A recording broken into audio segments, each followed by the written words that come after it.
The gospel stories about the birth and family of Jesus have these really strange stories within a story. Here we are in the coldest part of the year, going into the dark, and this story is to remind all of us, remember those times when you were in the cold dark of your life and what happened. It wasn't the end, it was the beginning. This text is written to a people who are deeply hurt because their mother tradition has turned its back on them. Jewish tradition says if you're Jewish, unmarried, and pregnant, you must leave synagogue, you must leave Jewish life. And what this means in those days is that a mother and father would have a funeral for their son or daughter, and they will never speak to them again.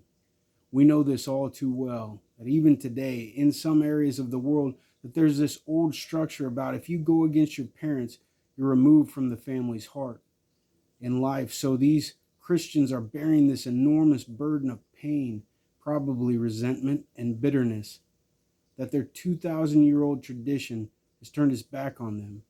And they weren't seeking to develop a new religion, they were seeking to reform the tradition they knew so well.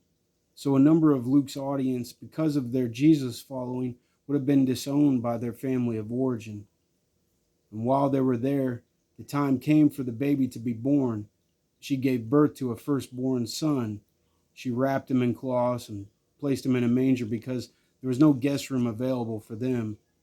Mary has given up all her sense of Jewish privilege because she said yes to God.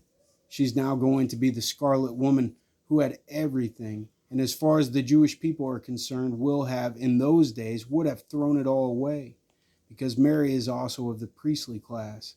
It means that both Mary and Joseph are held to a higher standard because of their family line, and they have everything to live for because they are of the line of King David, and they're from the line of the priest, but they have a higher obligation not to step out of line. So when Mary says yes, Mary, the not fully married woman bearing a child, says yes to God. She totally leaves aside her societal sense of privilege, and she lays it all on the line because she believes the promise.